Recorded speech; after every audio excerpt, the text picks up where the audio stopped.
Thank you, Mr Deputy Speaker. The core work of government and our society, our priority, should be assisting the poor, the marginalised and the oppressed. We need to be helping people find work, to look after their families, provide good education and health care, grow our economy in a sustainable way, help those with mental illness or drug addiction and rid our society of the scourge of domestic violence. Removing discrimination from our law is part of this. I believe this is what the majority of Australians are about as well. Over the past months we have heard a great deal from the religious right, the extreme right and the conservative right. We have also heard a lot from the extreme left, the secular left and the ideological left, too much of it negative and too often abusive.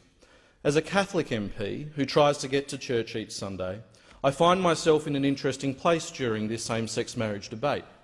Indeed, many have found it difficult to come to grips with my profession of faith and my support of marriage equality.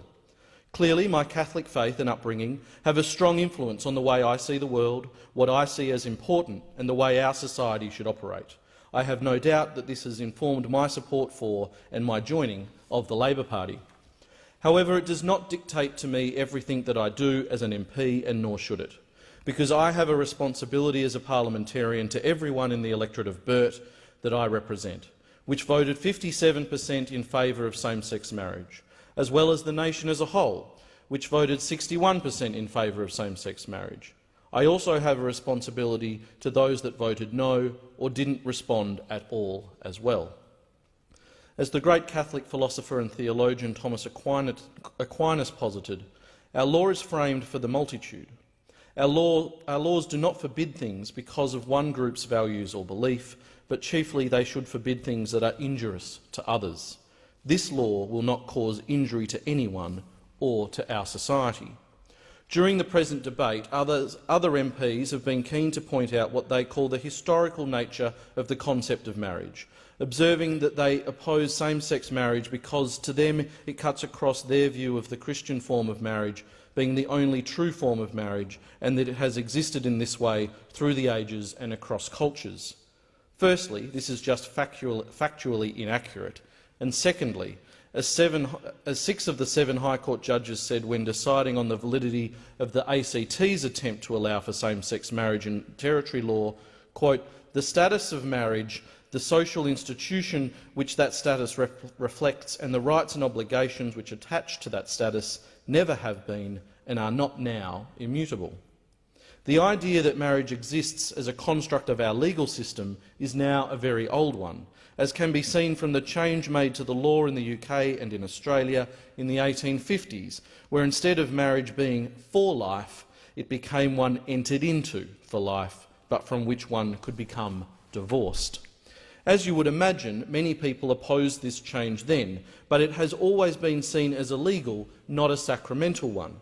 Nor has it in any way changed what is preached in churches or in religious schools. Indeed, such divorces are not even recognised in the Catholic Church, where the sacrament of marriage can only be ended by annulment through the Church. In earlier times, there were debates about whether African Americans should be allowed to marry white Americans, whether Aboriginals should be allowed to marry white Australians, and that mother of all social faux pas, whether a Protestant should marry a Catholic. Opposition to such marriages are now seen as bigoted, racist and discriminatory, yet at the time these were strongly held views with force of law, defended in many cases on the basis of what was then seen as God's order of nature. The core element of religious freedom is that the state does not prescribe any one religious view as the law, thereby imposing it upon the adherents of another religion. This is reflected in our separation of church and state. Now, that is not to say that the Parliament should not make laws that are consistent or inconsistent with any particular religious view, but rather that laws should not be made on religious grounds. I should not, as an MP, even as a Catholic one, seek to impose the view of my religion on the whole nation, nor should the view of any other religion or religions be imposed against others. Alas, this is what I think some MPs and some in the No campaign have sought to do. To be clear, I take no issue with churches advocating their view on marriage or with anyone raising their concerns about what they see as the possible effects on society if we change the nature of marriage in our law. That is all part of our democratic right and freedom of political expression. Indeed, it should be encouraged. I do, however, take issue with those that have muddied the water by denying or misconstruing our existing religious freedom protections, or to raise other unrelated matters and conflate them with the matter at hand. The definition of marriage in our civil law for the purposes of civil marriage, not curriculum content in schools, not what may be said in religious education or churches. Australian law is different to and operates differently to that of other nations. This bill, as introduced by Senator Dean Smith, and I congratulate him on his hard work in this regard, strikes an acceptable compromise in achieving marriage equality and protecting religious freedoms. This balance is based on the unanimous recommendations of a Senate committee which reviewed the government's previously proposed legislation. That committee was made up of representatives across political parties and consulted with the community. The thing is, while not many human rights are expressly protected in Australia, these ones are. Our Constitution prohibits laws that prohibit the free exercise of religion or that establish a religion, and there are specific exemptions from anti-discrimination laws to ensure that churches can preach their views and run their schools in accordance with their church's teachings. These protections are very important to me too, and they should remain. Critically, nothing in this legislation removes such protections. Indeed, for some, such protections are enhanced by this legislation. The bill does not propose any additional carve-outs to our discrimination legislation, and I could not support such measures. Changing our laws to allow bakers, florists and others to refuse service to LGBTIQ people or to use for same-sex weddings would be an apartheid-like policy. It would be legalised segregation and a return to the days of shop windows hanging signs stating "No Jews" or "No Irish." Such an approach is, in my view, completely morally reprehensible. I would have thought that what we should have learnt from Australia's sectarian past would have taught those advocating such an approach better. I do, though, welcome the government's decision to encourage a broader consultative process regarding religious freedom protections into the next year, and the outcome of this should be given fulsome consideration by this parliament. It also means that it is not appropriate to countenance amendments to this bill to attempt to retrofit and augment such rights in a rushed and improper fashion. In a similar vein, I say to my colleagues in the Western Australian State Parliament that any consideration of changes to state law to remove religious freedom protections from religious schools should not proceed and, in any event, await the outcomes of the federal government's review. As I said as I started, the move for marriage equality is about removing discrimination and injustice from our law, and while many see marriage equality as a fringe issue that doesn't affect them, what is often overlooked is that taking this approach is not how we as a society make ourselves better or successfully look after each other. The words of Pastor Naimol are apt in this regard. First they came for the socialists, and I did not speak out because I was not a socialist. Then they came for the trade unionists, and I did not speak out because I was not a trade unionist. Then they came for the Jews, and I did not speak out because I was not a Jew. Then they came for me, and there was no one left to speak for me. The meaning of these words sum up the solemn responsibility that we that sit here hold.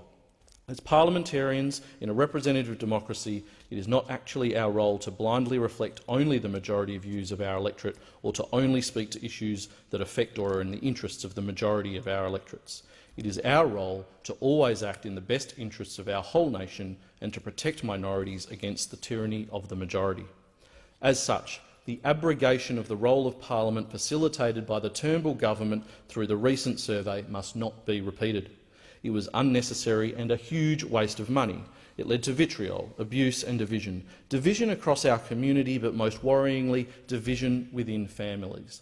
To LGBTIQ Australians and your families, that it came to having to go through this process, I say sorry. In equal part, I was happy to see that the response from the survey was a strong majority view to extend equal rights to a minority in our community, a minority that should no longer have to feel that way. While the missing mainstream were often silent in the debate, they were not missing in the result.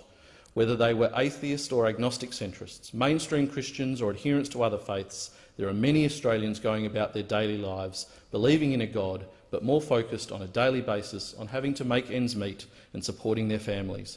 When their minds do turn to same-sex marriage, their primary concern has been that Australia remains the country of a fair go. I think that is something that we can all believe in. when you distill it down, to love your God and to love your neighbour, so far as your neighbour is concerned, is about a fair go. Not just a fair go for those needing work, those wanting a proper education, proper health care, victims of domestic violence, those with disabilities or anyone needing a leg up, but a fair go for my great mates Drew and Liam, who had to hold their wedding in the British consulate in March this last year. While we celebrated the occasion in suitable and expected style, one would expect no less from this couple, the truth still hurt us, let alone the imaginable pain it caused to them, that once they stepped out of that consulate in Sydney, Australian law did not recognise their marriage. Our law delegitimised their relationship, but anyone who knows them knows the depth and nature of their relationship and their love for one another. There is nothing illegitimate about that. It is also about a fair go for Stephen and Dennis, who, despite being the first gay couple in Australia to marry here under the ACT's short-lived laws by my friend and colleague Terry Healy MLA, had to ultimately marry in Ireland.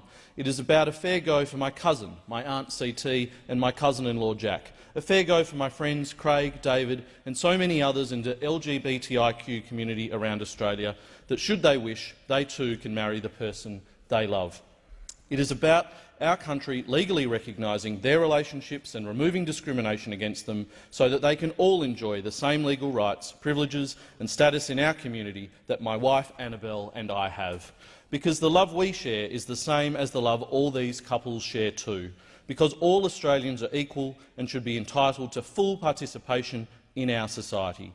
That's why I voted yes in the survey and will vote yes in this parliament for marriage equality. I commend the bill to the House.